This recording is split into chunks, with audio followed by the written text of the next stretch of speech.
shares in global assets. Fink's realm of influence eclipses the combined GDPs of 70 of the world's most populated nations. To helm such colossal wealth is not just about numbers. It's about the profound sway one yields in the global economic landscape. When the weight of such financial prowess rests on one's shoulders, every word uttered becomes a symphony to which the world tunes in with bated breath. For when Larry Fink speaks, the world doesn't just listen, it hangs on to every word. We are going to see higher interest rates, David. We're going to see higher interest rates for longer. This reminds me of the 70s. I think some of us were on trading desks in the 70s.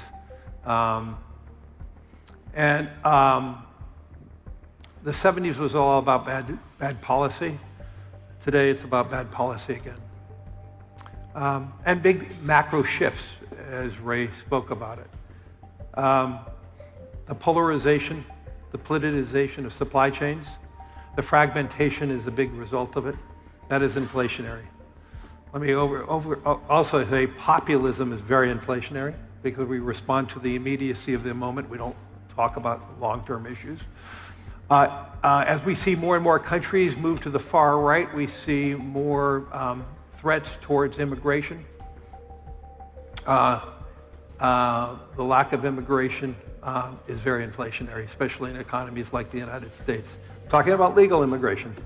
And then we've had a government, I'm talking about the US now, that in 2000, we had an $8 trillion deficit. And today we have a $33 trillion deficit. So the deficit's grown by more than $1 trillion each year over the last 23 years. That is highly inflationary. The balance sheet of the Federal Reserve is highly inflationary. And so all these different measures are much more structural, much more difficult. So as a result of that, interest rates are going to remain higher. Opportunities for investors are going to be able to be very patient. You could do nothing and enjoy a positive return. We will not see a hard or a soft landing in 2024. The amount of fiscal stimulus that is just entering the economy, which is very inflationary.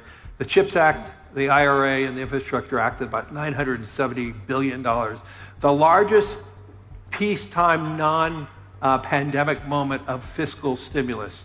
At the same time, our central bank is trying to arrest the economy. And so that's just hitting the J curve. And you see in labor settlements right now what's going on, and labor talk, 25% increases in wages.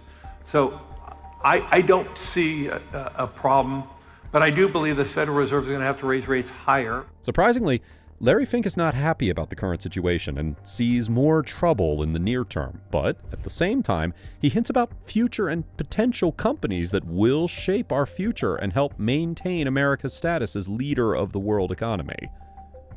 Larry Fink says that history is repeating itself and that we failed to learn from history. Interest rates and inflation will stay higher for longer. It's often said that those who fail to learn from the past are doomed to repeat it. The 1970s stands as a stark reminder of this adage. This decade was marred by an unusual economic phenomenon known as stagflation. The American economist Paul Samuelson once quipped, quote, "Economists have correctly predicted 9 out of the last 5 recessions." This humorous observation underscores the unpredictability of economies, especially when they deviate from conventional wisdom, as was the case in the 1970s.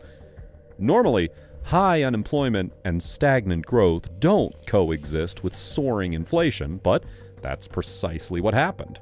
Businesses weren't expanding, leading to widespread joblessness. Yet, paradoxically, prices surged, eroding the purchasing power of ordinary citizens. A loaf of bread or a gallon of gas became noticeably more expensive within short spans of time. A primary catalyst for this was the oil embargo of 1973, where major oil-producing countries ceased exports to the U.S. and other nations. This not only skyrocketed oil prices, but sent shockwaves throughout the global economy.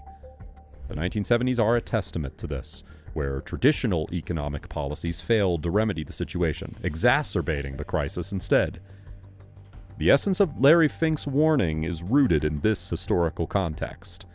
By drawing a parallel between then and now, they are cautioning against the repetition of past mistakes. The bad policies of the 1970s, be it the reluctance to diversify energy sources post-oil embargo or the inappropriate monetary policies, should serve as lessons for current policymakers. However, the entire speech comes with a silver lining in the end, where Fink is of the view that technology has the power to strengthen the economy. Hence, investors should not have overly pessimistic thoughts about the financial future of both the country and the world. His optimism about the long-term outlook for the economy is based on his belief in the power of technological intervention in collaboration with robotics and artificial intelligence. Investors who are looking for long-term growth opportunities may want to consider companies that are at the forefront of technological innovation. Take NVIDIA, for example. Originally known for its prowess in graphics processing units, or GPUs, for gaming, the company has metamorphosized into an AI powerhouse. Its GPUs have become foundational in deep learning and AI computations. The company's innovations not only enhance hardware performance, but also accelerate research in life sciences, predicting weather patterns, and even aiding in autonomous vehicle development. In essence, NVIDIA's technologies empower scientists and researchers to solve complex problems faster and more efficiently. But NVIDIA isn't alone in this journey. Companies like Alphabet, Google's parent company, have been making significant strides in AI through ventures like DeepMind.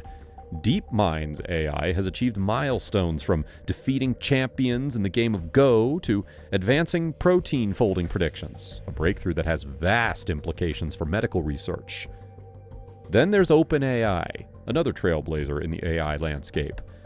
With a mission to ensure that artificial general intelligence benefits all of humanity, OpenAI has created models like GPT-3, which have the potential to revolutionize areas from content creation to software programming.